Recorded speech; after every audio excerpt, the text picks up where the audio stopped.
Oh, hey there, YouTube. It's your boy, B3, back with another kicking movie reaction review. Yeah, we did some Halloween stuff recently. We went to a critic screening of Halloween Kills, reviewed that, waited a few days, and now I'm going to be reviewing a few more slashers. It's Halloween. Why not, right? And I might switch from slashers because I just watched a few and I haven't been enjoying them. And speaking of films I didn't enjoy, today we are reviewing Friday the 13th, Part 3, 3D. Yeah, they probably should just called it Friday the 13th, Part 3D, instead of Part 3, 3D. It just seems a little odd.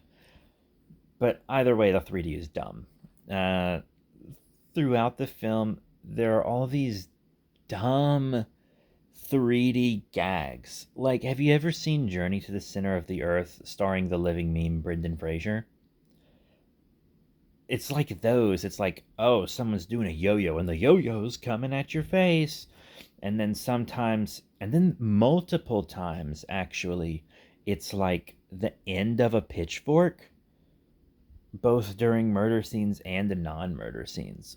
Like, there are multiple instances of the end of a stick that ends in a pitchfork, but not the pitchfork end, the end of just the handle pointing out at you.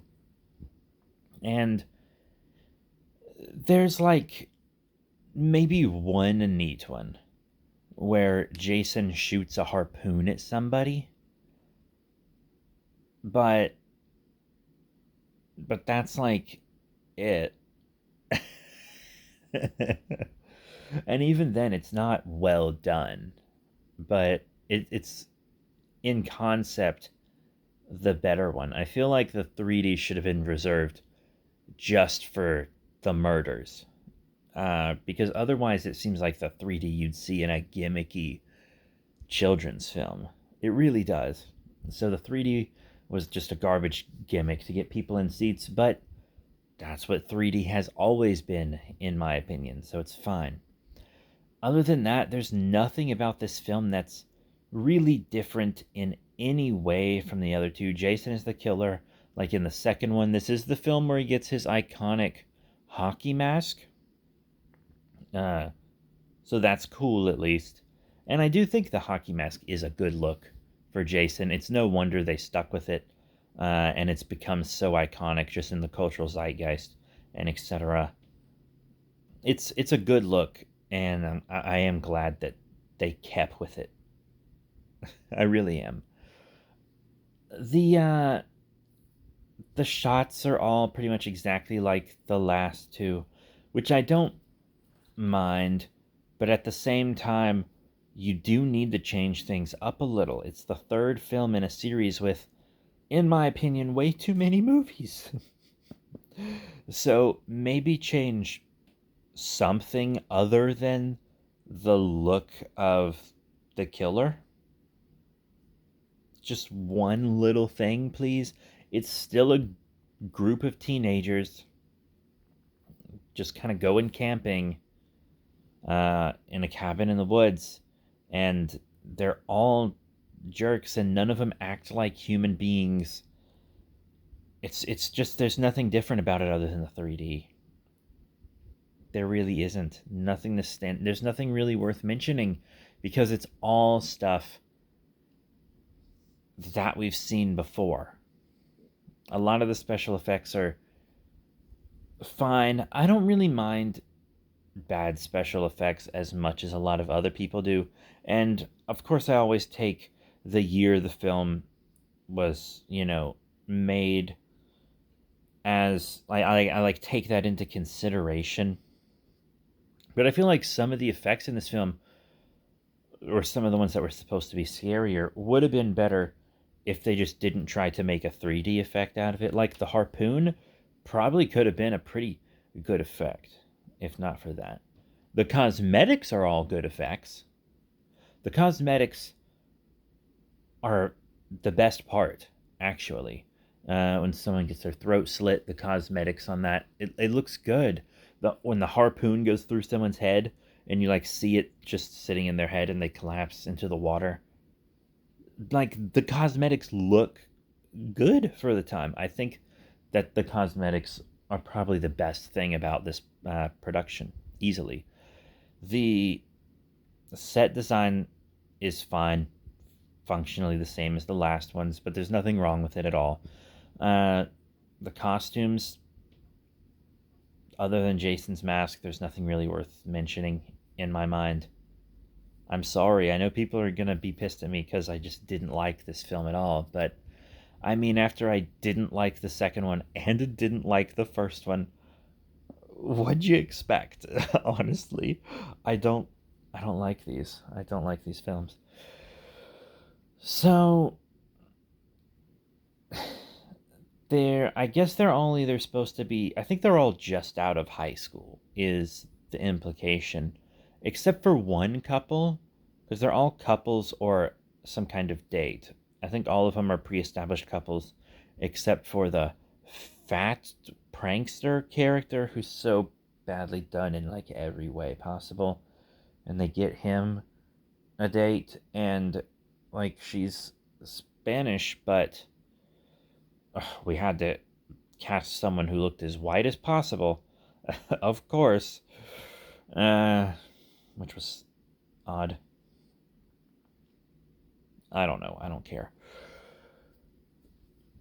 Just the characters, it's so weird in these slashers because slashers are kind of known for sexualizing teenagers for the audience, which is problematic in itself. And I mentioned this in a previous video, but it feels like they get away with it because they usually punish the teenagers for doing sexual things. Like, oh, if the teenagers have sex or if they do drugs or something, then those are the ones that get killed first, the ones that are misbehaving. But is consensual sex misbehaving? I mean, it implies that I think they are out of high school. So is that misbehaving? And then there's one couple that smokes weed, and honest to God, they look at least 10 years older than everyone else. It's so weird. And they smoke weed, and it's illegal, but it's just weed. And even the film is kind of like, it's just weed. Who cares? So why are they being punished for it? And that one makes more sense because it is illegal and considered more harmful than it actually was during the time this film was made, but still. And then, like, sexual assaults and stuff are played off like nothing. Like, this woman who's a survivor of a murder attempt that's never really fully explained. People keep scaring her, and the people that do know about the incident are like, how dare you pull this prank on her, but then not explain why it's like an extra bad thing to do to her, to the person that did it. So then that person just doesn't stop. And then her boyfriend also gives her a scare by like grabbing her while hiding and then like kissing her. And like that's sexual assault. Like, I know you're dating, but that's still assault. And then she's mad about it and then apologizes for being mad about it. Don't apologize for being mad about it. You were traumatized by a murder attempt, so when someone scares you like that, you're extra spooked, and you were just sexually assaulted, so maybe don't apologize for it. And a lot of these, in all the Friday the 13th, really, like, lots of the male characters are just jerks to the female characters, and then it kind of plays it off as the female characters almost being in the wrong for being mad at them. Sometimes, not all the time. It usually depends on whether the guy's attractive or not. I don't know. And it's just in every film it's like that. And nothing changes. This is basically the same film as the second one. It really is. And so when we hear her story about the time she was almost killed by Jason, who wasn't wearing a mask, and he was dragging her away, and she blacked out and then woke up in her own bed. And the film never explains how she got away from Jason or how she ended up in her own bed. And it's like, if you're not going to explain that to us, why not just say she ran back into town and Jason wasn't willing to follow her back into town because he does all his stalking in the creepy woods and has like an area that he does his killings in. And I'm not taking other films into account when I say they should have given that explanation, because I know Jason eventually kind of leaves the lakefront and kills elsewhere, uh, like New York and stuff, but that's not happening now, and it hasn't happened yet. So maybe just say, like, oh, since Jason's, like, maybe undead, he's bound to that place or something. I don't know. But I'm not even sure at this point in the continuity Jason is confirmed undead. But he is, because the first film seems to at least give that impression. He is deformed at best, undead at worst. So I'm going to just say yes, in this film, Jason is undead and intended to be undead because he can take a lot of damage. And while he does feel the pain, unlike Michael Myers, who isn't undead, don't know. I still have a lot of those to see. I'm missing copies of a few of the films kind of in the center, like 4 to everything between 3 and H2O. I need to get a copy of so I can watch it. But I will be reviewing Halloween's 2 and 3 because I also just watched them. So those are upcoming. I just reviewed 2 Halloweens, so I wanted to take a break. Anyways, Jason kills everyone but our lead, who got away from him before. And there's one point in the film where where she seemingly kills him, but it doesn't work. And then he shows up and he's about to kill her, and she's like, how'd you survive that? And Jason lifts up his mask to show her that it's him. And then she's like, oh, it's you. And then he puts his mask back down. Why did Jason do that? He seems to very much want to cover his face. For whatever reason it may be, whether he's deformed or because of his psychosis or something. Jason seems to be intent on covering his face in front of everyone. So why does he reveal it to her and then put the mask back down, just so we can be like, oh, it's the same killer? But we as the audience know that. They just wanted to get the character to know that, because we saw her flashback and it's clearly an unmasked Jason if you saw, the previous films. And that was just so poorly written in there. She could have been, it could have like come off during a struggle and she could have noticed it was him. Or you could have just not had she was almost murdered by Jason before, but we didn't bother to explain the entire thing and she could have just been a normal one. I mean, at least that was something slightly different they tried to do, but it kind of ended up not mattering in the slightest and being done extremely poorly. So why does it matter? What? It doesn't, but she eventually, huge spoiler here, buries an axe in his head and defeats him, and he falls onto the ground, quote unquote, dead. And then she gets in a boat and goes out and sleeps on the boat on the lake, just like the woman at the end of the first film. Except this time, and this is the weird part, Pamela Voorhees' corpse comes out and drags her into the water instead of Jason's reanimated corpse doing it like in the first film. So it was kind of a swap, where they kill Jason instead of killing Pamela, and then Jason attacks instead of... No, and then Pamela attacks instead of Jason attacking. But it happens, and you're like, why is Pamela in the lake? So the sweater came off her corpse.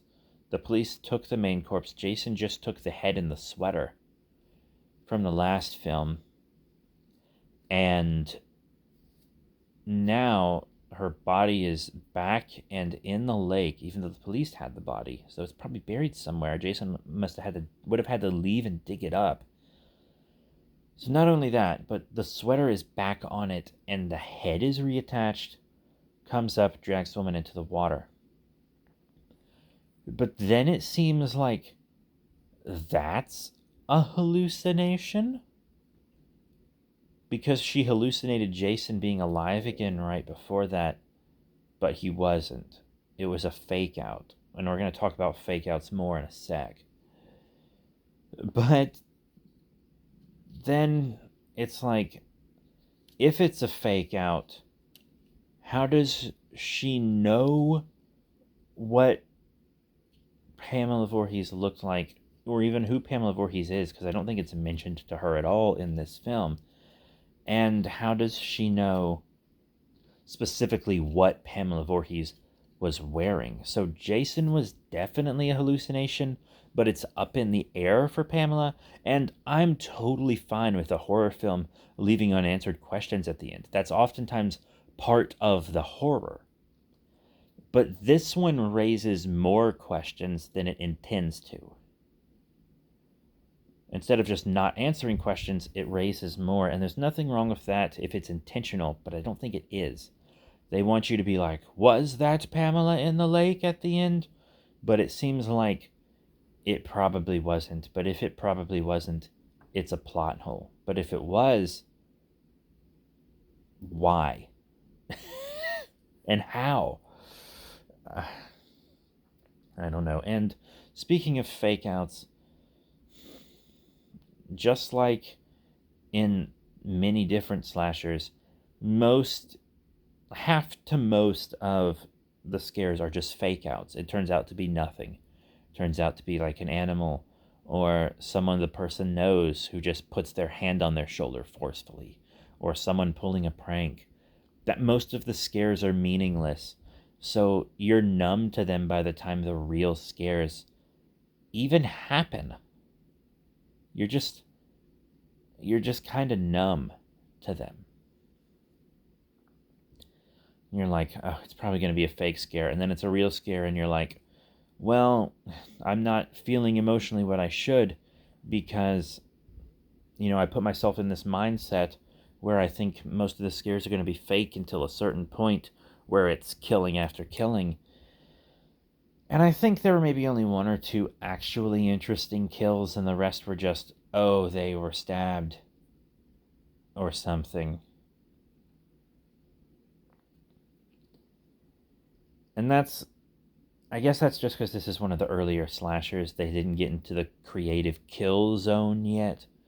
But I feel like creative kills are the only thing that can really keep my interest in slashers. Like the car door killing in Halloween Kills, or the gun through the chest in Pumpkinhead, which is kind of my go-to example. I just don't know what's up with these films, and how I honestly don't know how Friday the 13th was so popular. I think it's just because the original was on the heels of Halloween, and it does have a good score, even though it doesn't really change much throughout the franchise, which I don't think I really have a problem with. I have, that can be negative because it can get boring, especially when you're binging them or something. But I thought the specific kind of Friday the 13th theme, I thought it was used an appropriate amount in this film. I really did.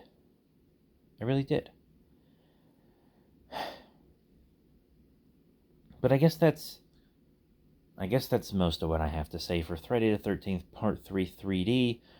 I've already started watching a lot of these other slashers. Like I'll review Halloween 2 soon, and Halloween 3, even though Halloween 3 isn't a slasher. It's not a slasher. And I'll also review Friday the 13th Part 4, a bunch more Friday the 13th, and then a bunch of Nightmare on Elm Streets. I also want to get I'm filming because this is October right now, so there's like a Phantasm set and like an Annabelle set and some other film sets at Walmart that I want to get. Oh, and I'm also going to be reviewing a bunch of Hellraiser films because Big Boy Chungus and I have been going through the Hellraiser movies. So Hellraiser 3 will be up and coming as well. But that's it. Thank you all once again for your support. And I done do. We'll see y'all next time.